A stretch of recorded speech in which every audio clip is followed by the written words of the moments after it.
Hello मेरे प्यारे बच्चों, क्या हाल चाल। उम्मीद है कि सब लोग अच्छे होंगे और अपनी पढ़ाई को अच्छा से कर रहे होंगे। तो आज क्या वीडियो होने वाला है, आपके क्लास 10 के हीट गैस क्वेश्चंस और यह फिजिक्स का चैप्टर नंबर 3 मानव नेत्र और रंगीन दुनिया। यकीन मानो तो इस चैप्टर से हर एक साल जो है कुछ ना कुछ क्वेश्चंस पूछते ही हैं, और जिन क्वेश्चंस को पूछने की संभावना सबसे ज़्यादा होती है उन सारे क्वेश्चंस को लेकर आए हुए हैं। तो अगर आप इन सारे क्वेश्चंस को देख लेते हैं तो आपका एग्ज़ाम जो है अच्छा हो जाएगा।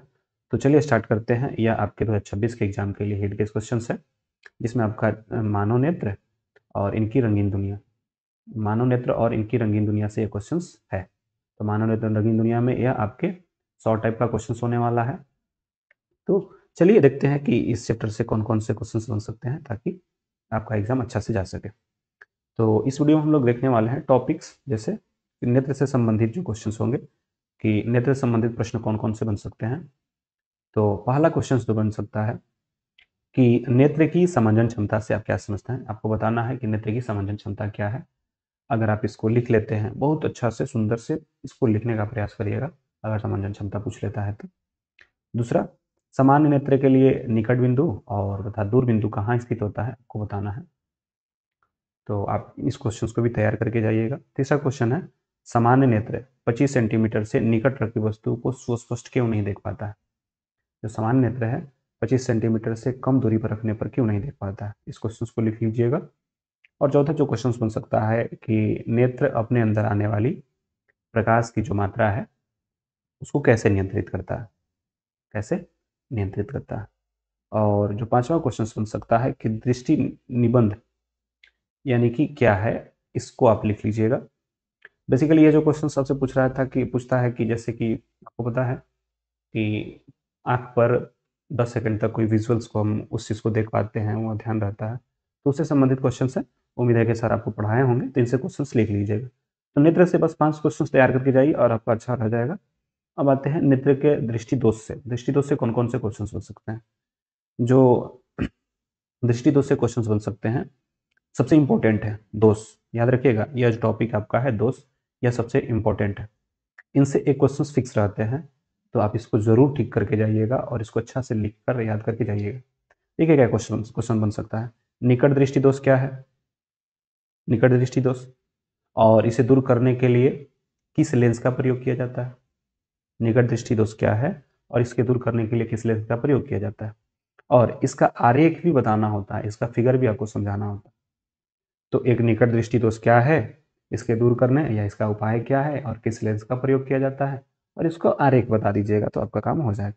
दूसरा, दूरदृष्टि दोष से का क्या अभिप्राय है, आपको बताना है कि दूरदृष्टि दोष क्या है और इस दोष के निवारण के लिए किस प्रकार किया जा सकता है।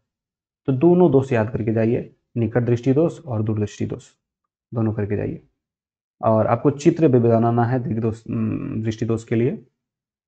तो आपके लिए इम्पोर्टेंट क्या है, तो इम्पोर्टेंट यही है कि आप दोष को पढ़ के जाइए, निकट दृष्टि दोष और दूरदृष्टि दोष। अगर कम से कम इतना भी पढ़ के जाते हैं कि निकट दृष्टि दोष क्या है, दूरदृष्टि दोष क्या है, इसका उपाय क्या है और इसका फिगर क्या है, इसको प्रैक्टिस करके जाएंगे तो आपका श्योर है कि इससे क्वेश्चन आपके होंगे। फिर यह दृष्टि दोष क्या है और ये कितने प्रकार के हैं, आप इसको लिख लीजिएगा, और इसके निवारण कैसे होता है। तो अगर आप लिख पाते हैं तो अच्छी बात है, प्रयास करिए, क्योंकि अब तो लास्ट समय चल रहा है आपके एग्जाम का। में आप ट्राई करिए एक बार लिखने का, क्या इन सारे क्वेश्चंस को लिख पाते हैं। और श्योर है कि इतना क्वेश्चन अगर तैयार करके जाएंगे तो इस क्वेश्चन से कहीं छूटने वाला नहीं है। अगला जो टॉपिक आप तैयार कर लीजिएगा वह है प्रकाश का वर्ण विक्षेपण, यानी वर्ण विक्षेपण से संबंधित क्वेश्चन आपको तैयार कर लेना है। वर्ण विक्षेपण में क्या है, तो प्रकाश का वर्ण विक्षेपण किसे कहते हैं बताना है, उसको बताना है। कांच के प्रिज्म से गुजरते हुए श्वेत प्रकाश के वर्ण विक्षेपण की व्याख्या करें। जब कांच से श्वेत प्रकाश जाता है तो उसकी व्याख्या बताना है। तीसरा, अबिंदुकता, आप क्या समझते हैं और इसको बताना है। अगला, सूर्य के प्रकाश के वे दो घटक का नाम लिखना है जो हमें दिखाई नहीं देता। तो आप प्रकाश के वर्ण विषय पर से ये सारे क्वेश्चन तैयार कर लीजिएगा, तब के लिए एग्जाम में बहुत बेहतरीन होगा। अगला जो टॉपिक तैयार कर लीजिएगा इसी चैप्टर से, वे है तारे, ग्रह और आकाश से संबंधित प्रश्न। तारा, ग्रह, आकाश से संबंधित प्रश्न, कैसे कैसे प्रश्न इसमें आपको तैयार कर लेना है। जैसे चंद्रमा, ग्रह टिमटिमाते प्रतीत नहीं होते, आपसे वही पूछ रहा है, आपको बताना है कि जो चंद्रमा है, ग्रह है, टिमटिमाते प्रतीत क्यों नहीं होते हैं, ये तैयार कर लीजिएगा। या ग्रह क्यों टिमटिमाते हैं, इसकी व्याख्या करिएगा। ये क्वेश्चन एकदम जरूर तैयार कर लीजिएगा। ग्रह कि मतलब कि ग्रह क्यों टिमटिमाते हैं, चंद्रमा क्यों नहीं टिमटिमाते हैं, इन सारे क्वेश्चंस को तैयार कर लीजिएगा। फिर अगला है कि तारे टिमटिमाते क्यों हैं। एक था कि क्यों नहीं टिमटिमाते हैं, या वो टिमटिमाते क्यों हैं। तो ये सारे प्रश्न जो हैं आपके बन सकते हैं। और जो चौथा क्वेश्चन बन सकता है, स्वच्छ आकाश का रंग नीला क्यों होता है, तो इसको भी तैयार कर लीजिएगा। जो टॉपिक बता रहे हैं, उन सारे टॉपिक को अगर आप तैयार करके जाते हैं तो आपके एग्जाम में 100% जो क्वेश्चन लड़ेंगे। और ये सारे के सारे लघु उत्तरीय है। इसके बाद लघु उत्तरीय का भी क्वेश्चन का आपका वीडियो आएगा। अगर आपको ये वीडियो अच्छा लग रहा होगा तो लाइक भी कर दीजिएगा।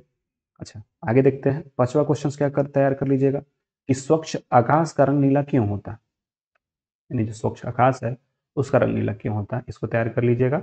और सूर्योदय और सूर्यास्त के समय सूर्य रक्तभाम क्यों प्रतीत होता है, यानी जब सूर्यास्त होता है और सूर्योदय होता है तो उस समय जो सूर्य जो है रक्त के जैसा, यानी कि खून के जैसा जो है, ब्लड के जैसा आपको देखने में तो हल्का दिखाई देता है।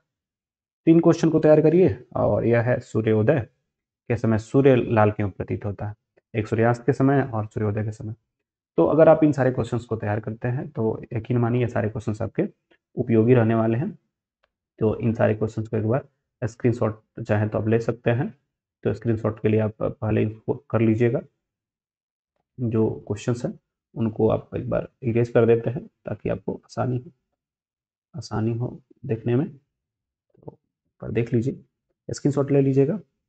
अगर आप स्क्रीनशॉट ले लेते हैं तो आपको अच्छा होगा। एक बार और कॉपी पर लिखिए इन सारे क्वेश्चंस को। अगर आप कॉपी पर लिख लीजिएगा तो आपको अच्छा रहेगा। तो एक बार ज़रूर लिख लीजिए। तो आपको टॉपिक कौन कौन से तैयार करने हैं, नेत्र, दृष्टि दोष और प्रकाश के वर्ण विक्षेपण, ये सारे जो क्वेश्चंस हैं इन सारी चीज़ों को तैयार कर लीजिएगा।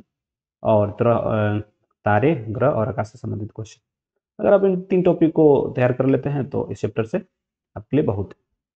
एग्जाम टिप में क्या है, तो आप देख सकते हैं कि आपका एग्जाम आपके लिए एग्जाम टिप्स बताए गए हैं।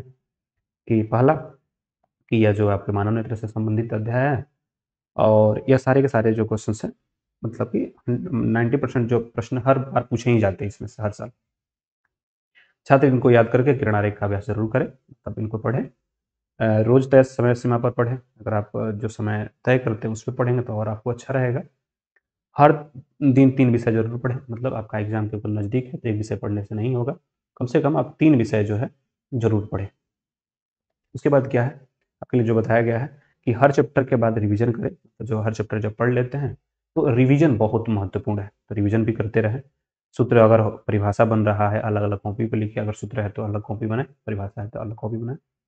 और रोज जो है 40 से 80 क्वेश्चंस को हल करें, मतलब अगर ऑब्जेक्टिव क्वेश्चंस है तो 40 से 80 क्वेश्चंस रोज बनाए। तो अगर आप कमेंट बॉक्स में अगर कमेंट करते हैं तो इस पर ऑब्जेक्टिव भी क्वेश्चंस लाया जाएगा। तो इन सारे क्वेश्चंस को करिए। पुराने साल के प्रश्नों को देखें, मतलब जो प्रीवियस ईयर के क्वेश्चंस है उनको देखिए। कठिन टॉपिक को सुबह में पढ़ें क्योंकि सुबह के समय आपका दिमाग बहुत खाली रहता है, बहुत शांत होता है, आपके पास काफ़ी एनर्जी होती है। तो कठिन टॉपिक को सुबह में पढ़ने का प्रयास करिए। हर 1 घंटे के बाद छोटा सा ब्रेक ले, मतलब जब बहुत पढ़ते हो थोड़ा सा घूम फिर लीजिए, टहल लीजिए, इन सारी चीज़ों को। नई चीज़ आखिरी में मत पढ़ें, मतलब जो पढ़ रहे हैं, जो पढ़े हुए हैं उनको रिवीजन करिए। और ज़्यादा अलझल के चक्कर में नहीं पढ़ना है, तो ज़्यादा नई चीज़ों के चक्कर में ना पढ़ें। नींद पूरी लें और इससे शांत रहें। पेपर में साफ-साफ लिखें। अगर आप जब एग्ज़ाम देने जाते हैं तो इन सारे पेपर को साफ-साफ लिखें। हैंड राइटिंग और महत्वपूर्ण चीज़ें हैं। तो और पहले आसान प्रश्नों को हल करें। जब आप एग्ज़ाम में जाते हैं तो पहले आसान प्रश्नों को हल करें। समय का ध्यान रखें और अंत में पेपर जाँच कर लें कि जो पेपर हमने लिखा है सब कुछ सही लिखा है या नहीं लिखा है। तो ये रहे आपके चीज़ को टिप्स। और ये आपसे जुड़ी हुई कुछ जानकारियाँ हैं। यहाँ पर धनजी सर फिजिक्स नोट्स भी है। आपको अगर चाहते हैं कि हस्तलिखित नोट्स आपको प्राप्त करना है तो आपको मिल जाएगा। 11वीं का भी हस्तलिखित नोट्स और 12वीं का भी मिल सकता है। और ये हम लोगों की जो है ऑफलाइन जो ब्रांच है और ऑफलाइन जो क्लास हम लोग की चलती है वो अपेक्स स्टडी सेंटर दिनारा में है। तो अगर कोई बच्चा नज़दीक के हैं, अगर आप चाहते हैं कि क्लास लें तो आपका 8th से लेके 12th तक, 10th तक और 11th-12th साइंस ग्रुप का चलता है। तो अगर आप इन सारे नोट्स को चाहते हैं तो कुछ नॉमिनल चार्ज होते हैं। इन चार्ज को आप पे करके दिए गए नंबर पे नंबर होता है, नंबर है, नंबर उस नंबर पे आप मैसेज कर सकते हैं।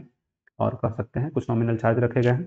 जो नंबर है वह है 95,083 और 30,14।